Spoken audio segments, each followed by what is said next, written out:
Amados hermanos de la Iglesia Buen Pastor, Dios los bendiga en este domingo de septiembre, primer domingo de septiembre. Damos gracias a Dios porque este día 7 de septiembre el Señor nos permite estar aquí reunidos en su nombre con la idea de compartir la palabra de Dios. A los que no me conocen, mi nombre es Eric Morga, pastor de la Iglesia Bíblica Cristiana de Villa de las Flores, en Villa de las Flores, Coacalco, Estado de México. Y es un gusto poder estarles acompañando el día de hoy. Es cierto y es verdad que en estos días, en estos tiempos, es de suma importancia, de suma alegría poder estar conectados, ¿verdad? En un mes tan significativo como es el mes patrio, que nos da pues identidad nacional, que nos hace sentir felices, que nos hace celebrar nuestra independencia. Hoy, como primer domingo de mes, también en muchas de nuestras iglesias se celebra la Cena del Señor. Y creo que hay algo que en esta mañana yo quisiera compartir con ustedes acerca de la palabra de Dios. Pero antes de empezar me gustaría orar. Me gustaría orar pidiéndole al Señor que Él nos dé la inteligencia, la sabiduría, el discernimiento espiritual para poder comprender su palabra. Así es que vamos a orar, vamos a dedicar este tiempo a concentrarnos en la palabra de Dios. Y como yo les sugiero a los hermanos que están a mi cargo en la iglesia de Villa de las Flores, si usted tiene un cuaderno, si usted tiene una libreta de apuntes o de notas, dispóngase a anotar lo que el Señor le hable a través de este mensaje. Que sea el Señor el que nos hable, porque pues, nos habla a todos, y que el día de hoy podamos disfrutar la bendición de estar juntos, celebrando la presencia del Señor en nuestras vidas. Vamos a orar. Bendito Dios y Padre Celestial, cuántas gracias te damos por la oportunidad que tú nos das de poder venir y disfrutar tu presencia entre nosotros. Gracias, Señor, porque nos has reunido de una manera muy especial, de diferentes trasfondos, desde diferentes lugares. Y también, Señor, gracias porque nos permites usar la tecnología para poder compartir este mensaje a distancia, ¿verdad? Es una bendición. Damos gracias, Señor, porque tu palabra es vigente el día de hoy, porque tu mensaje sigue siendo poderoso para enseñarnos y queremos dejar este tiempo bajo la dirección de tu Espíritu Santo. Muchas gracias, Señor, por darnos el privilegio de abrir tu palabra, de tenerla en nuestro idioma, seguramente tenerla en diferentes versiones, en diferentes formas. Padre Santo, que tú seas glorificado a través de este tiempo, que tú nos enseñes conforme a tus caminos, conforme a tus planes y propósitos, nos enseñes a depender de ti. Gracias, Padre Santo, porque sabemos que tu Espíritu Santo es el Maestro, es el que nos enseña todas las cosas y Él siempre nos guía a la verdad. Gracias, Padre nuestro, por este día. Dejamos este tiempo en tus manos, en el nombre de Jesús. Amén. Muy bien, mis hermanos, pues el día de hoy Dios puso en mi corazón compartir una palabra de ánimo para todos ustedes, una palabra de instrucción, pero también una palabra de ejemplo. Y llamó mi atención la epístola de los Hebreos, en sus versículos 1 al 3, que son tres cosas esenciales que el cristiano debe entender, ¿verdad? El Señor quiere que pongamos los ojos en Jesús, y esto habla de recibir ánimo, pero también recibir reto. Entonces, ánimo más reto, pero también cuidar nuestra relación con el Señor, cuidar nuestra visión de la vida, nuestra visión de las cosas. Así es que es muy importante y me voy a permitir leer estos versículos, la Nueva Versión Internacional, los primeros 3 versículos del capítulo 12, que dice así: por tanto, también nosotros, que estamos rodeados de una multitud tan grande de testigos, despojémonos del lastre que nos estorba en especial del pecado que nos asedia, y corramos con paciencia o perseverancia la carrera que tenemos por delante. Fijemos la mirada en Jesús, el iniciador y perfeccionador de nuestra fe, quien por el gozo que le esperaba soportó la cruz, menospreciando la vergüenza que ella significaba, y ahora está sentado a la derecha del trono de Dios. Así pues, consideren aquel que perseveró frente a tanta oposición por parte de los pecadores, para que no se cansen ni pierdan el ánimo. Qué hermosos, 3 pasajes solamente que quiero compartir el día de hoy, pero 3 pasajes que son sumamente importantes. Antes de comenzar a entrar en materia con esos 3 versículos, quiero recordarles el propósito, uno de los propósitos por el cual el Señor inspiró a través de su Espíritu Santo la vida del escritor de los Hebreos. No sabemos exactamente quién escribió la carta a los Hebreos. Muchos están de acuerdo en que fue Pablo, por algunas frases ahí contenidas que son muy del estilo de Pablo. Pero no vamos a entrar en esa discusión de autoría. El autor es Dios, y el autor terrenal que él haya utilizado para su escritura, en este caso es lo de menos. ¿Por qué? Porque Dios es el autor intelectual, el autor espiritual. Quiero recordar, como dije, el propósito. Desde el comienzo de esta carta, el Señor estaba pensando en esos cristianos de origen hebreo. Toda la carta de Hebreos está llena de figuras y de símbolos del contexto hebreo. Por eso se llama carta a los hebreos. Son judíos o hebreos que habían conocido al Señor Jesucristo. Y desde el principio, en capítulo 1, el Señor les escribe a los hebreos. Dios, que muchas veces y de varias maneras habló en nuestros antepasados en otras épocas, por medio de los profetas, en estos días finales nos ha hablado por medio de su Hijo. A este lo designó heredero de todo, y por medio de él hizo el universo. Qué forma tan categórica de centrar nuestra atención en Jesucristo. Esta carta es muy importante. ¿Por qué? Porque es una carta cristocéntrica. Por tanto, entendemos entonces que Hebreos 12 hable precisamente de esto, que tenemos una nube muy grande de testigos en derredor nuestro, y que debemos de poner nuestros ojos en Jesús. Toda la atención de esta carta siempre va a estar volteando a ver a Jesús. Y si seguimos leyendo todo el capítulo 1, se nos hace un énfasis cristocéntrico, cristológico. Entonces, yo les dejo como una tarea especial en esta semana, que sigan la lectura de la carta a los Hebreos capítulo 1. Y se van a topar con el inicio del capítulo 2, que dice: por eso es necesario que prestemos más atención a lo que hemos oído, no sea que perdamos el rumbo. Me llama mucho la atención de esta frase, no sea que perdamos el rumbo. Una de las intenciones del autor de Hebreos era que los cristianos judíos, los hebreos, a los cuales se les está escribiendo esta carta, no perdieran el rumbo. ¿Y qué significa eso? La figura aduce en su original a un barco que suelta sus amarras, ya sea accidental o intencionalmente, pero que le son soltadas sus amarras, y que ese barco camina a la deriva. Entonces, al caminar a la deriva o navegar a la deriva, anda extraviado. Por eso dice que pierda el rumbo, y literalmente esa palabra significa soltar las amarras. Y sigo con el versículo 2 de capítulo 2.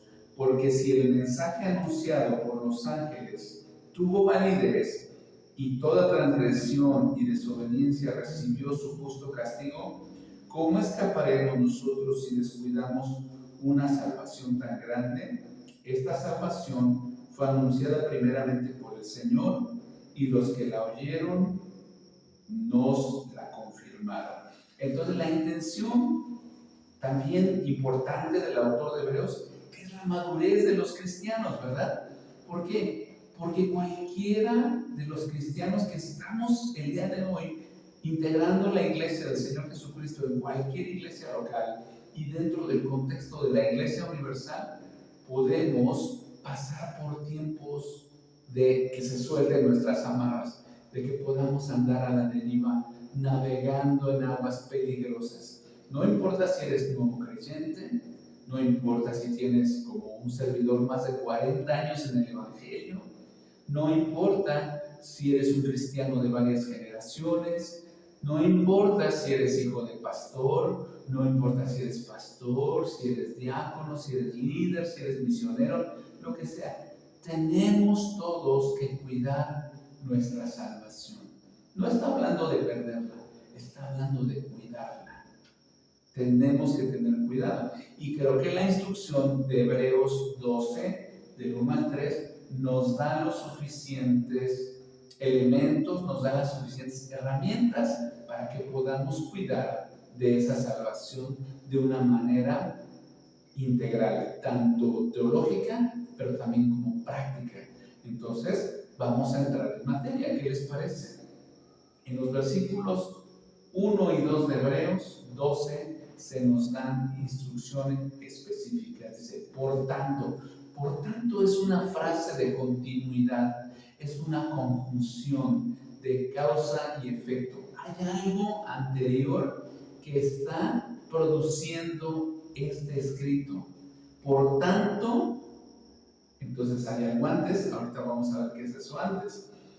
También nosotros que estamos rodeados de una multitud tan grande de testigos.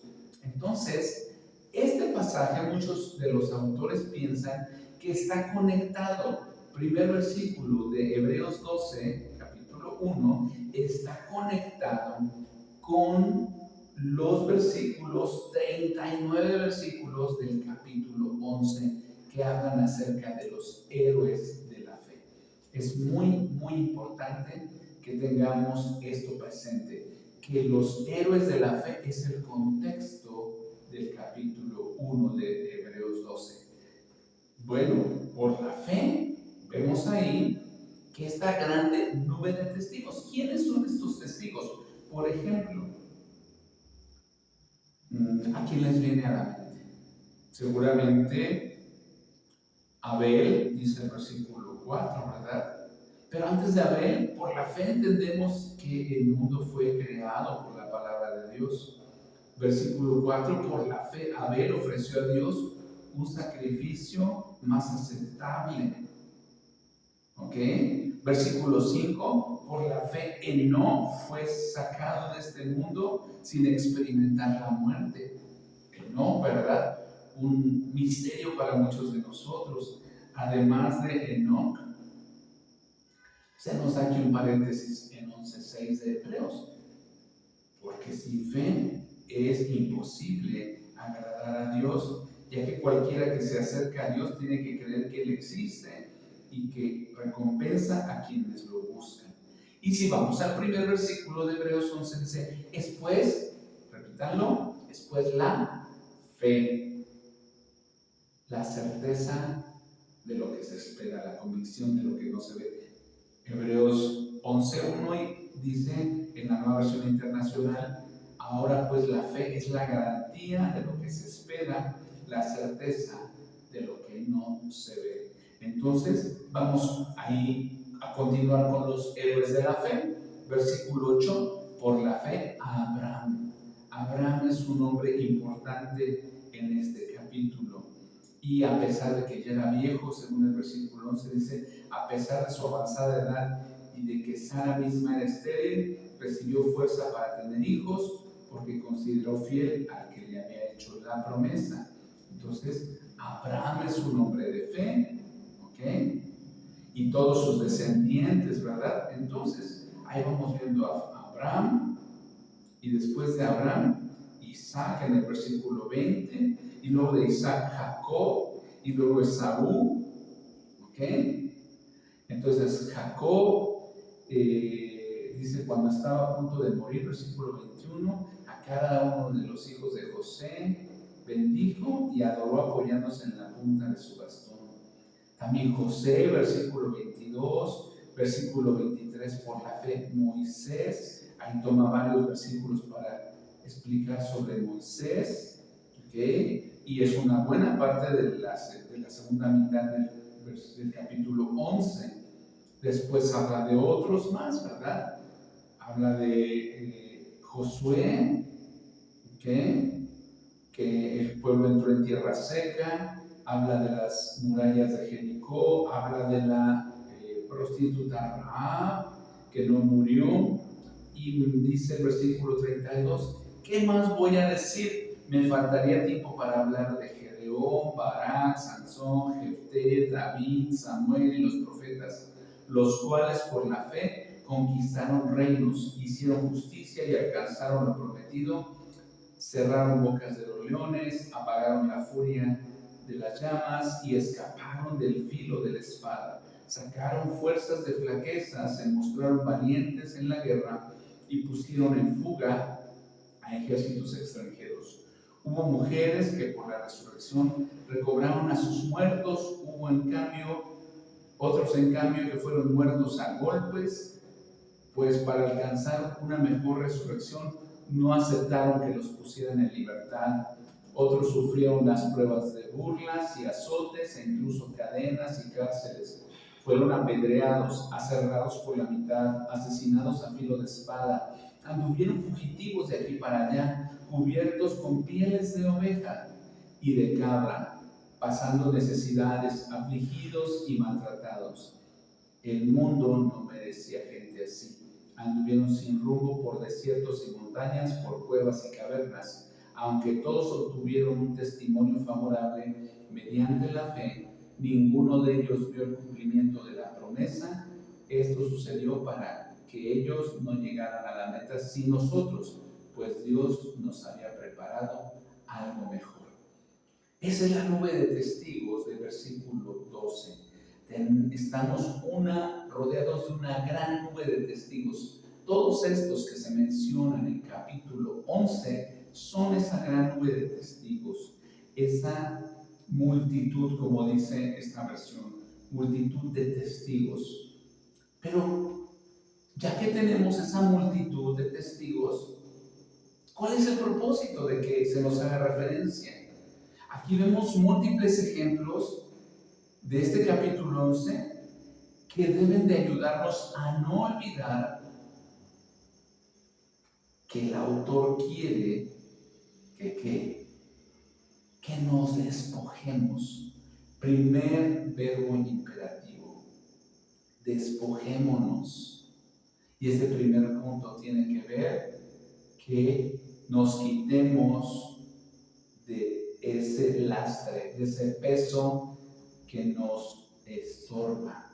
Sería muy difícil pensar en una carrera cargando un costal o una mochila.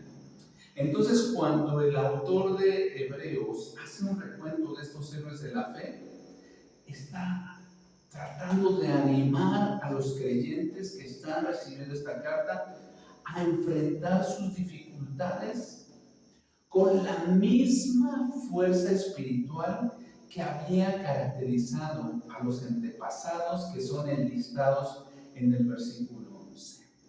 ¿Por qué? Porque a lo mejor en el camino algunos, como en una carrera, algunos ya se habían cansado, otros ya estaban vacíos, otros estaban desanimados. Si habían corrido también por caminos tan diversos, dice, nosotros también hemos de correr con paciencia la carrera que tenemos hacia adelante. Cada día de nuestra vida tenemos retos. ¿Qué dijo el Señor Jesús? Busca primero el reino de Dios y su justicia en Mateo 6:33. Y todas estas cosas os serán añadidas. Hay que buscar el reino de Dios, su justicia, y todas las cosas serán añadidas. Pero 34 veces se nos olvida leerlo y decimos, ¿cómo es posible? No os afanéis por el día de mañana, porque cada día trae su propio mal o su propio afán. Entonces debemos de buscar primero el reino de Dios. Es un equivalente a estar bien enfocado, saber hacia dónde nos dirigimos. Entonces tenemos que correr esa carrera que es la vida, esos día a día que están propuestos para nosotros, con mayores bríos aún. Nosotros tenemos mayor revelación, nosotros tenemos, creo que ya mayor conocimiento, hemos recibido una palabra más completa, más segura, y que fue proclamada no solo por el Señor Jesucristo, sino también por los apóstoles. Entonces es importante que nos despojemos del lastre que nos estorba. Y eso nos lleva a una figura que es muy importante, el simbolismo básico de una carrera.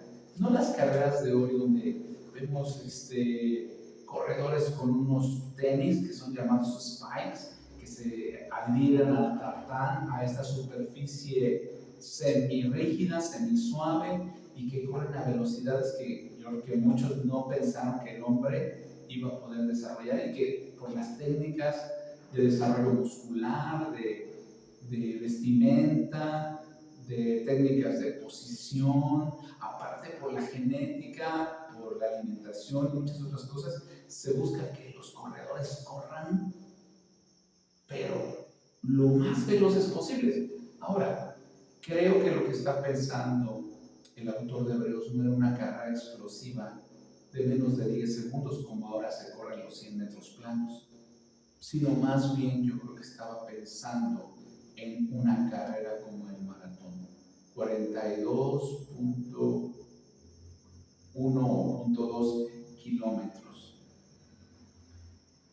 Este simbolismo básico de esos juegos en los estadios donde se celebraban los Juegos Olímpicos de Grecia en los tiempos clásicos era algo que era común en la época de los emperadores romanos.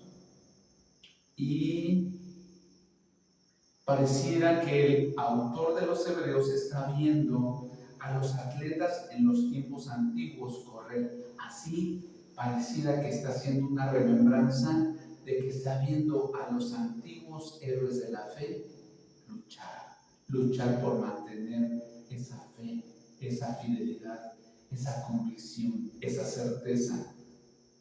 Ahora bien, contemplando a una nueva generación de cristianos en el primer siglo, donde igualmente iban a enfrentar falsas doctrinas, de que iban a enfrentar problemas familiares, iban a enfrentar persecuciones, seguramente como en nuestros días iban a enfrentar cuestiones financieras seguramente, y muchas otras cosas más. Pero no solo a ellos, sino por aplicación, estos principios también a nosotros como cristianos. ¿Por qué? Porque también se nos insta a que seamos una nueva generación que está dispuesto no solo a empezar la vida cristiana, no solo a correr la carrera, sino a llegar a la meta. Por lo tanto, se nos insta no solo a ser espectadores, no solo a gritar desde las gradas, vamos, vamos Mark, vamos Eric, vamos Juanito, vamos Pepito, vamos Patti, vamos Angie, vamos hermano, vamos hermana, sino que seamos corredores, no espectadores, ya que con nuestra forma de correr podemos testificar de la gracia de Dios en nuestra vida. Podemos darle cuerpo y personificación al cumplimiento de las promesas de la gracia de Dios en nuestras vidas. Entonces, haciendo una remembranza de los tiempos antiguos, se aterriza a los tiempos actuales y se pone en un contexto actualizado cómo debe correr un cristiano. Primero, despojarnos del peso que nos asedia. El atleta no podía sobrecargarse ni entorpecer sus movimientos con ropa voluminosa. Por eso decía hace rato, un atleta que va a correr una carrera de tanta distancia, y en este caso de toda la vida, no puede poner cargas pesadas ni estorbosas sobre sí. Y mucho menos no podría llevar cargas superfluas, ¿verdad? Joyas, ahora por ejemplo muchos que tenemos en el día de hoy, yo quiero mi celular, mi computadora, mi tablet, mi televisión para ver las series que me gustan, para ver esto, mi sillón favorito, no me lo puedo echar en la espalda, ¿verdad? Hemos de desechar todo peso, todo lastre que nos estorba. Entonces, tal vez tenemos que prescindir de muchas cosas para correr bien la carrera. Y yo te pregunto, haciendo un paréntesis de aplicación, ¿cómo va tu carrera en el Señor? ¿Cómo va tu carrera en el Señor? Hay cosas que te están estorbando. Hay cosas que te están causando que te detengas, que no avances, que no crezcas como quisieras hacerlo. ¿Le has preguntado al Señor, Señor, enséñame qué cosas de mi vida me están estorbando? No te estoy diciendo que todo sea malo en esta vida. No quiero ponerme como un cristiano religioso de no hagas esto, no hagas lo otro, no digas, no me... Pero despojarnos del peso. Hay cosas innecesarias en la vida cristiana y hay cosas que después de convertirse en peso se pueden convertir en estorbo. El autor nos dice que nos despojemos de todo el lastre o de peso que nos asedia, pero también que nos despojemos. Y aquí vamos a hablar fuerte del pecado. ¿Necesitamos más explicación? Dice, despojémonos del lastre que nos estorba, en especial del pecado. Aquí es donde tenemos los oyentes que entrar en un autoexamen de conciencia. El autor nos dice que hemos de desechar el pecado. Y si queremos ir a la lista de pecados que nos da Gálatas, Colosenses, que nos da Efesios, hay muchas cosas. En la Biblia se hablan de muchas cosas. Debemos despojarnos de todo pecado, pero también de todo peso que nos asedia.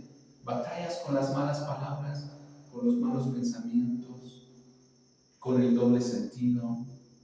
¿Cómo está tu conciencia delante del Señor? ¿Cómo está nuestra conciencia? Porque es bien fácil decir de aquí para allá, en este caso de aquí a la camarita, pero yo les digo, ¿cómo está nuestro corazón delante del Señor? ¿Tenemos algo que nos estorba?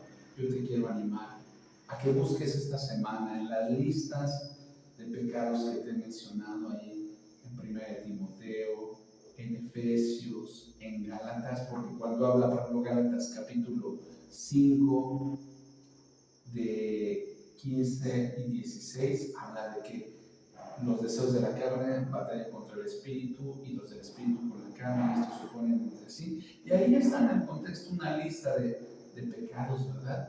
Antes del fruto del espíritu.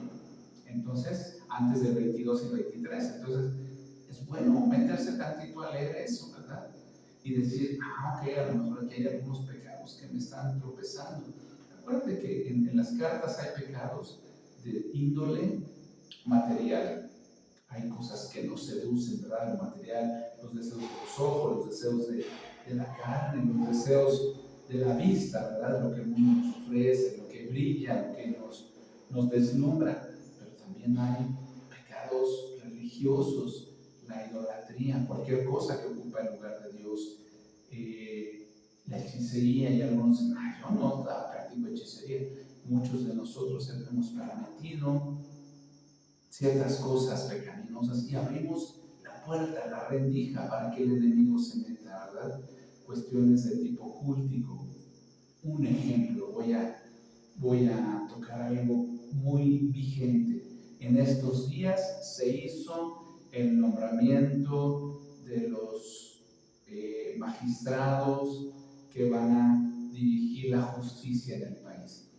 Y si tú estuviste pendiente y si lo has visto en redes sociales, ¿qué se hizo? Se hizo una invocación cultica, una adoración a deidades paganas del cielo, la luna, el sol, las estrellas. Se tocaron cuernos, se tocaron caracoles, se quemó incienso, copal, y la gente, los asistentes, voltearon a cada uno de los 4 puntos cardinales. ¿Y qué se está entregando? ¿A Dios la justicia de nuestro país? No. Y sabes, muchos cristianos dicen, yo estoy de acuerdo con este gobierno. Miren, guardando nuestras raíces prehispánicas, perdóname, pero si las raíces prehispánicas de mi país están en contra de la deidad de Dios, de la divinidad de Dios y de la unicidad de Dios, entonces no tengo por qué aceptarlas, no tengo por qué aprobarlas. Y algunos hasta las aplaudimos y algunos cristianos hasta estamos de acuerdo con ellas. Ojo, tengamos discernimiento. Pero como esas hay muchas otras cosas. A veces no tenemos que estar de acuerdo con estas situaciones políticas y religiosas, pero a veces dejamos que el maligno y el mundo entre en nuestra casa a través de videos, de películas. Entonces, existe la lista de pecados religiosos. Ahora, también existe la lista de pecados que tienen que ver con la inmoralidad sexual, los pensamientos, la lascivia, la lujuria, las pasiones desordenadas. ¿Qué tal de la pornografía? ¿Qué tal de los pensamientos impuros? ¿Qué tal de los adulterios, de las fornicaciones, de todo eso? Tenemos que hablar las cosas como son, mis amados hermanos. Tenemos que tener cuidado del pecado que está acechando a la puerta. Si abrimos tantito una rendija, eso se mete en nuestra vida. Así como podemos abrir puertas espirituales a cosas de espíritus, de influencias demoníacas, también si abrimos la puerta a cuestiones de índole sexual, de índole moral, de índole materialista, de ideología y de tantas cosas, les podemos decir que todos estamos expuestos, todos estamos expuestos.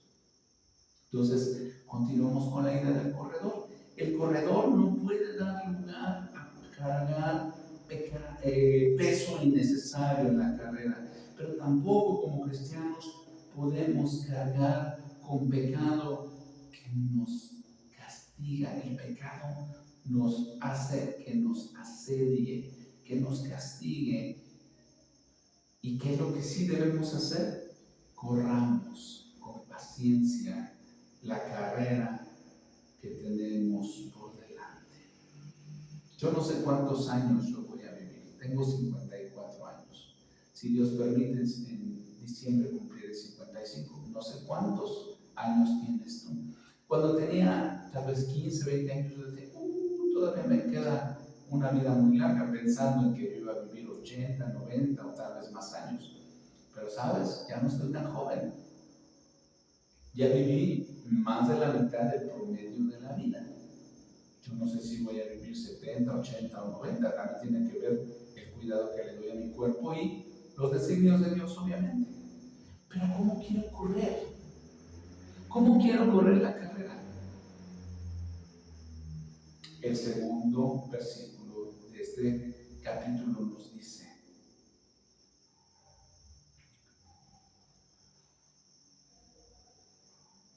corramos de esta manera. Versículo 2, segundo punto. Puestos los ojos en quién. Tú léelo, ahí lo tienes. Puestos los ojos en el misionero, puestos los ojos en el pastor.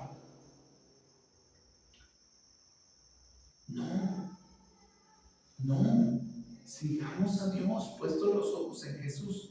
Cuando seguimos con esta idea de la carrera, imagínate que el que va corriendo lleva pecado en su vida, lleva peso extra en su vida, y acuérdate que las ropas de los corredores pues no eran como la ropa de hoy ligerita, no andaban enseñando carne, no andaban enseñando piernas, no andan, no, corrían con túnicas, y si no tenían una vestimenta apropiada, fácilmente podían enredarse estas vestimentas, estas telas, en las piernas del atleta y se habría estorbado y caído. Entonces no habrían llegado honrosamente a la meta. Entonces, cuando corremos en esa carrera, en ese camino, pongamos los ojos en Jesús. ¿Cómo corrió Jesús? ¿Cómo corrió Jesús?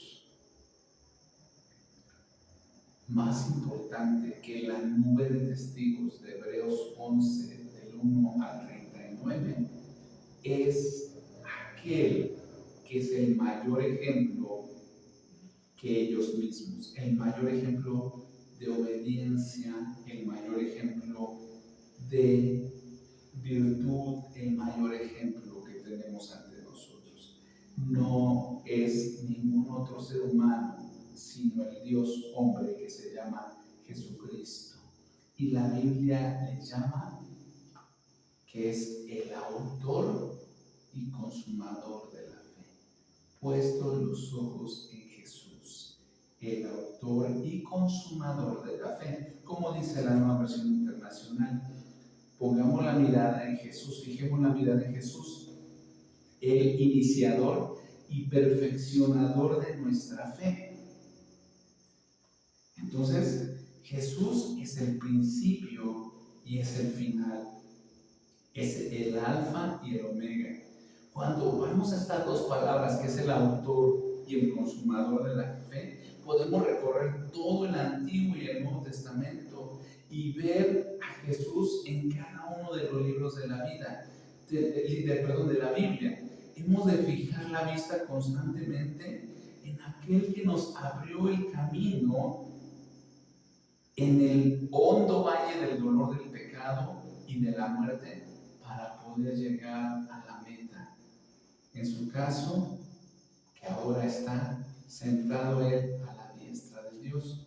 Yo te pregunto, ¿cómo estás corriendo? ¿Con los ojos puestos en Jesús? ¿O hay algo que te está estorbando? Cuando tenemos los ojos en Jesús, comprendemos lo que costó el pago de nuestra redención, lo que costó la limpieza de nuestros pecados. Y entonces empezamos a entender cada uno de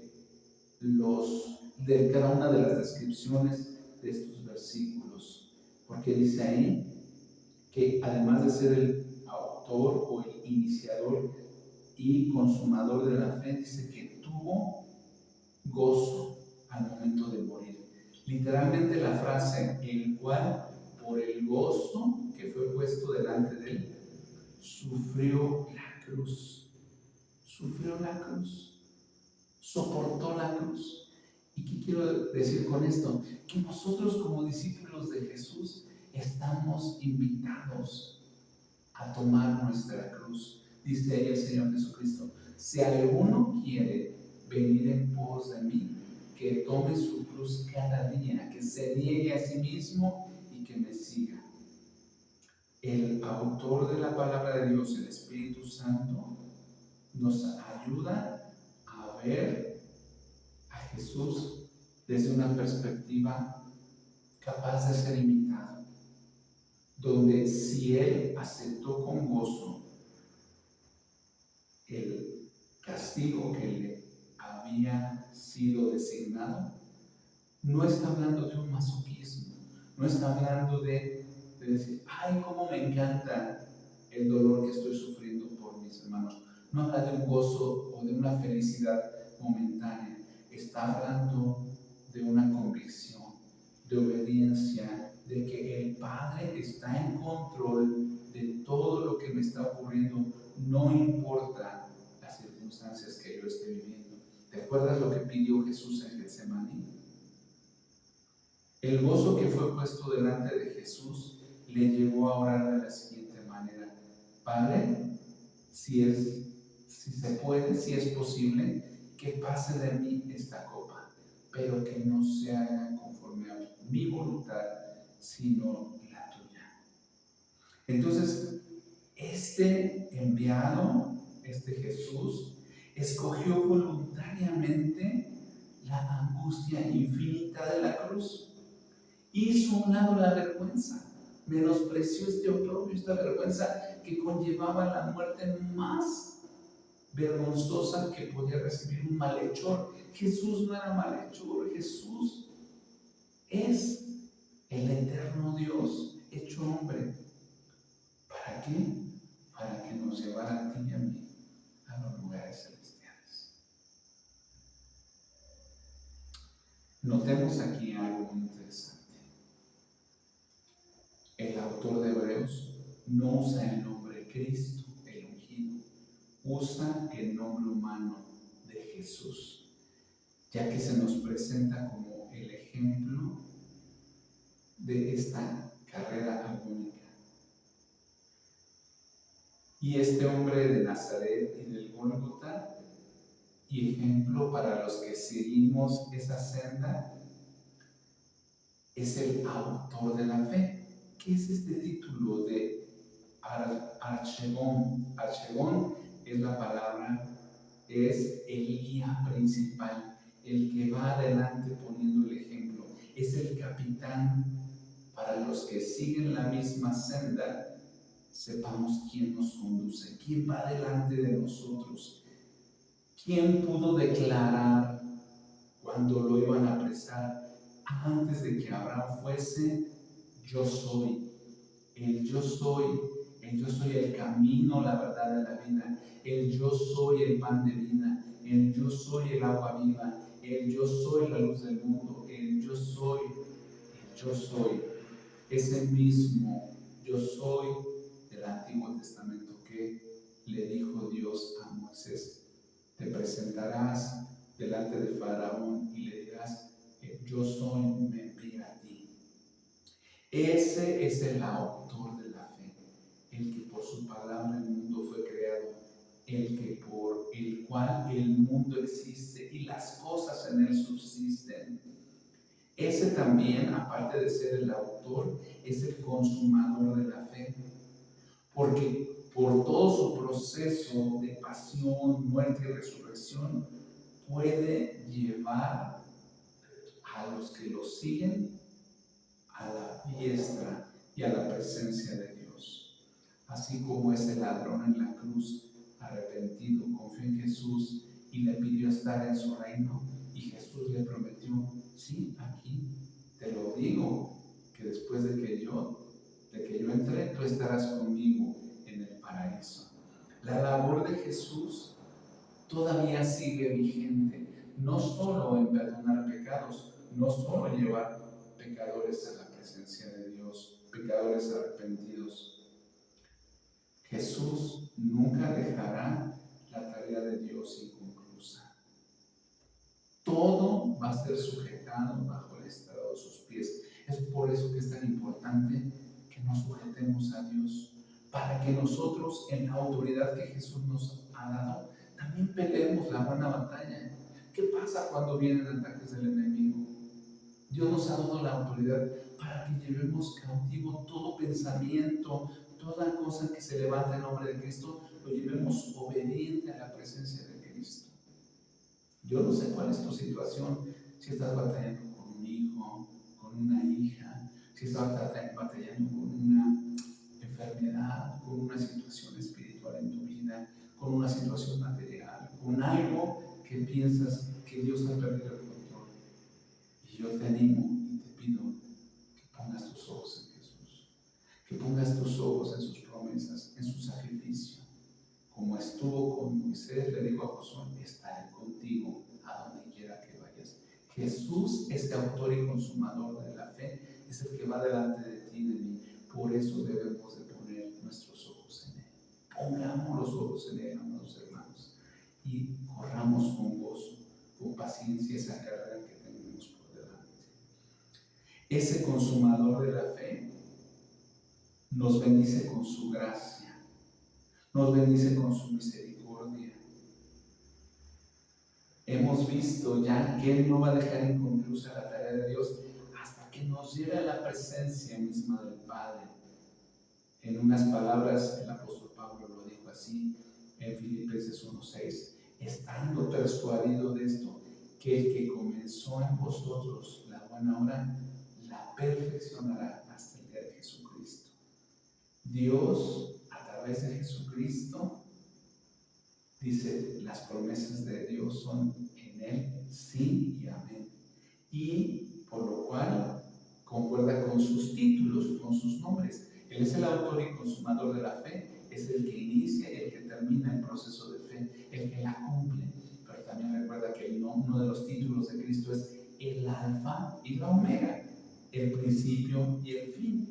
Entonces, el hecho de que Jesús hoy esté a la diestra del Padre resucitado con poder es una de las garantías de todo aquel atleta cristiano, que somos identificados ahora como, entre tantas ilustraciones, a veces somos como labrador, como el Señor como nuestro alfarero, nosotros como vasijas, como la siembra, como ese campo. También somos identificados como atletas, como soldados, y en este caso, como soldados tenemos un capitán.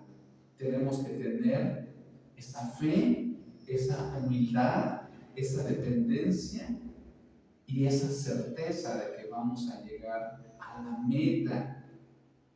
Por eso se nos dice también en Hebreos, antes, allá en Hebreos 4, que debemos de estar atentos por si en algún momento sentimos desfallecer. Dice que acerquémonos pues confiadamente al trono de la gracia para que encontremos el oportuno socorro.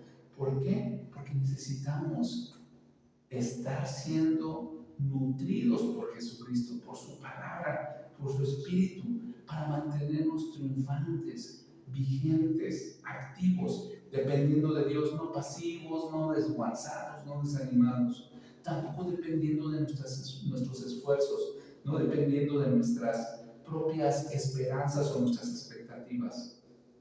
Pero Dios quiere que corramos con paciencia esa vida, esos días, meses o años que tenemos por delante.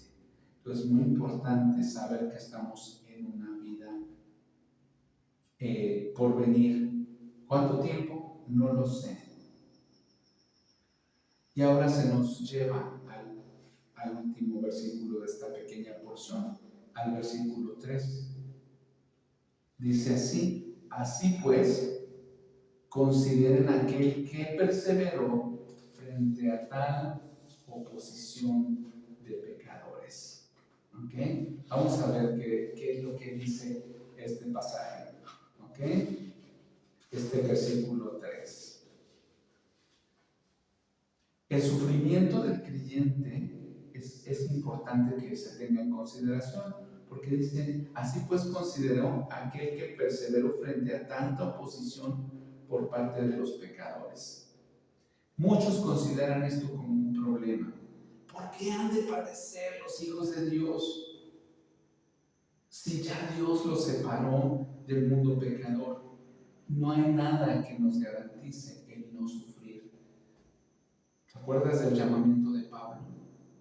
Cuando Dios llama a Pablo y el Señor Jesucristo le habla ahí cuando está camino a Damasco, le dijo, Pablo, te he escogido para que traigas luz en medio de las tinieblas, que traigas el mensaje a los gentiles. Pero también le dio un aviso para que aprendas cuánto has de padecer por mi nombre.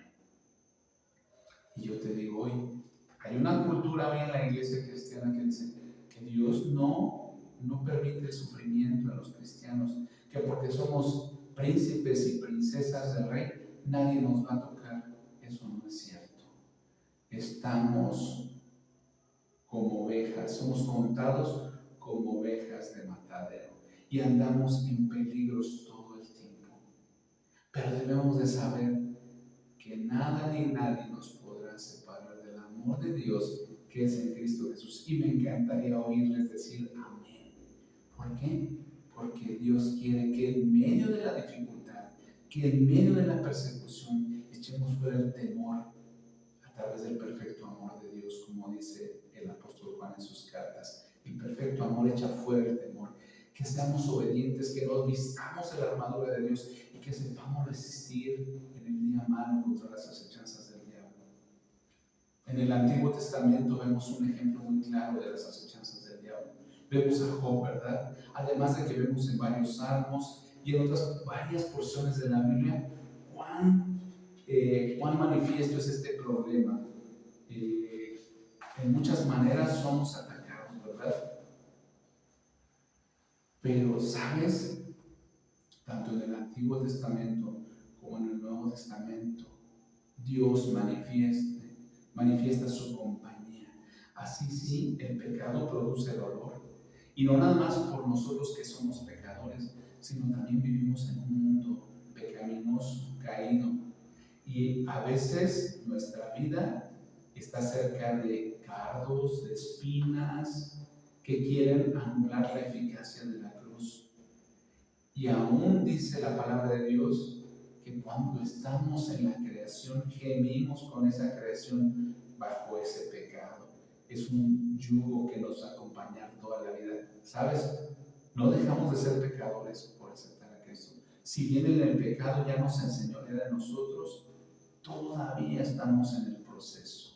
A veces caemos, a veces dudamos, a veces gemimos. Somos hijos de luz, pero a veces no pagamos la cuenta de la electricidad y nuestra luz se interrumpe. No perdemos el título ni el contrato. ¿Por qué? Porque Dios es el Padre. No dejamos de ser hijos de Dios. Nunca. El pasaje de Hebreos capítulo 2 dice que cómo escaparemos si descuidamos una salvación tan grande. No está hablando de perder la salvación, pero está hablando de que cuando cedemos espacio al pecado, viene el dolor. Dios sigue perfeccionando nuestra vida. A veces lo hace con las manos suaves del alfarero, con el barro, pero a veces Dios lo hace como el artesano de la plata o del oro. Y dice la Biblia que a veces nos tiene que pasar por fuego. Aunque no nos vamos a quemar, pero tenemos que pasar por fuego para ser purificados. Como en una escultura nos pasa por el cincel del dolor para perfeccionar el carácter, con el fin de que nuestro carácter se afiance y se ajuste a los planes eternos que Dios quiere desarrollar. Imagínense, vamos a pasar la eternidad con Dios según sus promesas. Tenemos que ser tratados por Dios. Y mejor es que seamos tratados por Dios. Entonces, seguimos con el versículo 3. Jesús vio toda esa oposición de parte de los pecadores. ¿Para qué? ¿Para qué es el ejemplo de Jesús? Para que cuando pasen por lo mismo, ¿qué? Cuando ustedes pasen por lo mismo, no se cansen ni pierdan el ánimo. El autor de los Hebreos llama a los hebreos y nos llama por consiguiente a nosotros a considerar estas lecciones. A veces con un pinchazo estamos lloriqueando. A veces con un no de parte de Dios estamos diciendo, ¿por qué me castigas, Dios? Recuerdo mucho a ese predicador cuando yo era más joven en un campamento y que decía, yo no lo entendía hasta que empecé a padecer la diabetes, ¿verdad?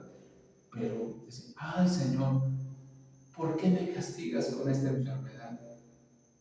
Podemos tener tal vez los triglicéridos altos, el azúcar alta, pero tenemos malos hábitos que no queremos corregir. ¿Y qué tal? Decimos lo mismo, Señor, ¿por qué me castigas cuando me estoy comiendo 3 tacos de carnitas en el tianguis con una Coca-Cola y mis triglicéridos y mi azúcar se disparan? No, tengo también que entender que Dios me está llamando a la cordura y considerar estas lecciones, porque Jesús no se quejó del sufrimiento. Mucho del sufrimiento que yo paso en la vida es porque yo mismo lo produzco por mis malas decisiones.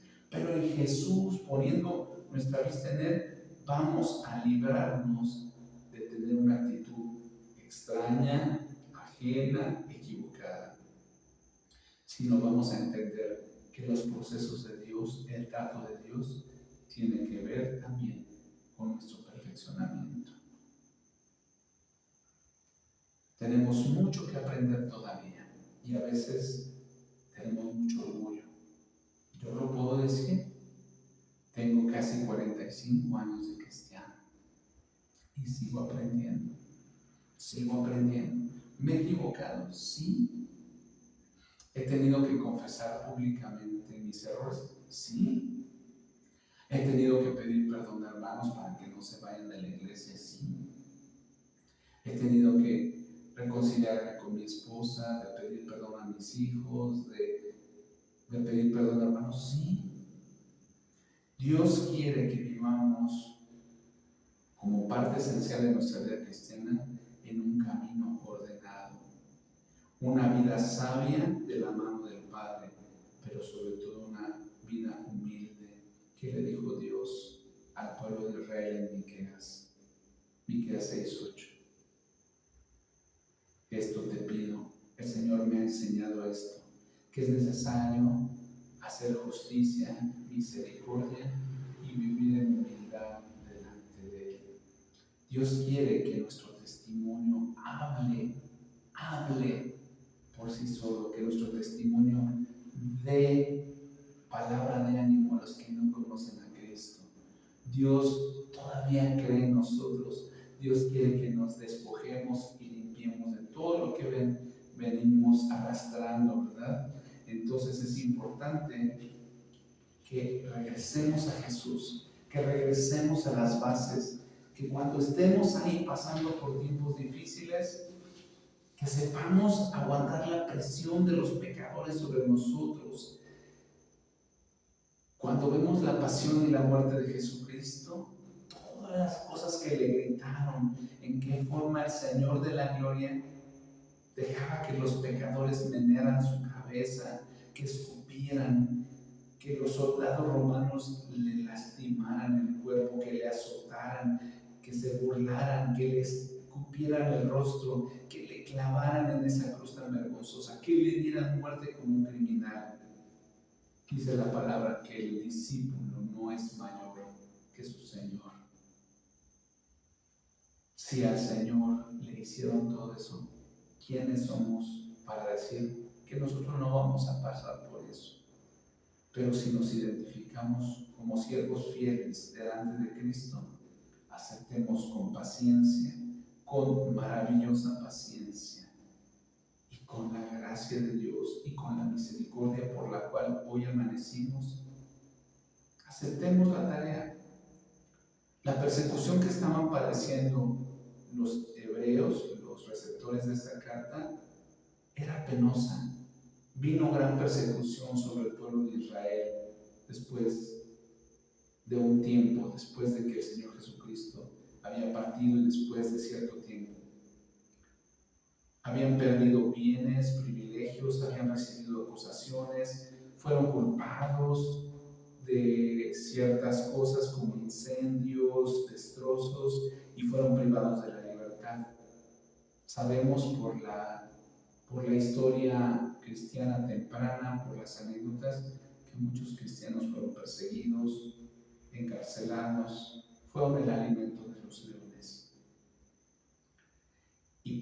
Y el autor de Hebreos le dice, porque aún no habéis, dice los versículos siguientes, no habéis resistido hasta la sangre.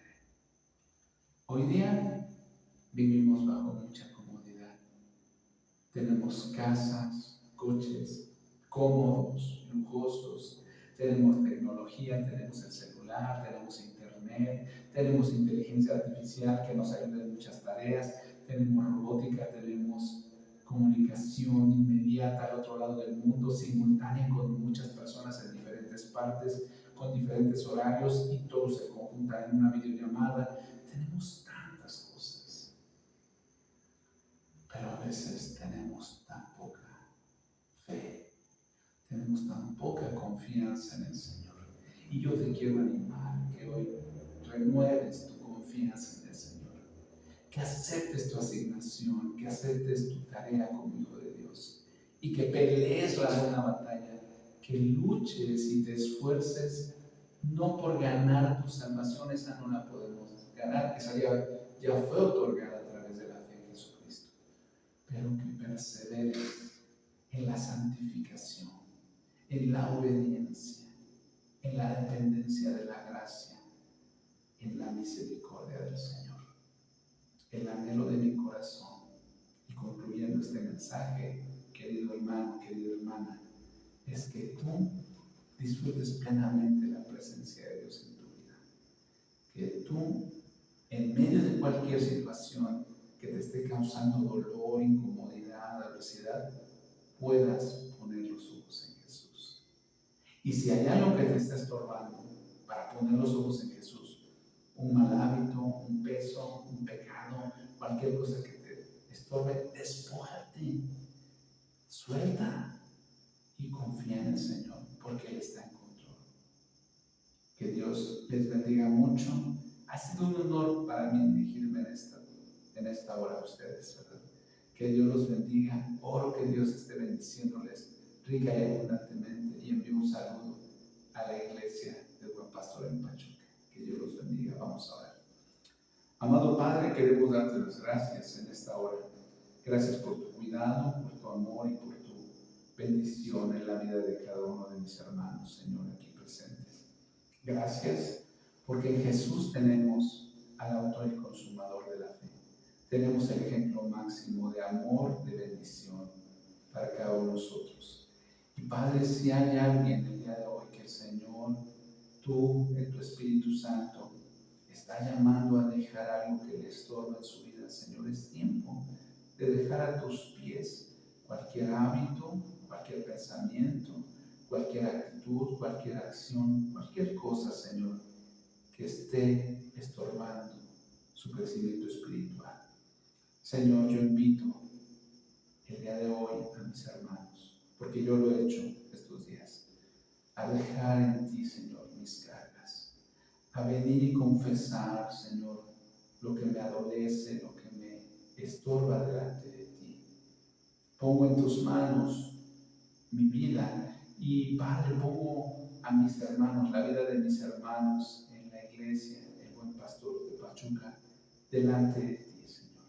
Que tú los santifiques, que tú los purifiques, que tú les limpies, que continúes haciendo tu obra en ellos. Gracias, Padre Santo. Gracias por tu amor, gracias por tu cuidado y gracias por el poder y la bendición de tu salvación en nuestra vida. En el nombre de Jesús oramos con acción de gracias. Amén y amén.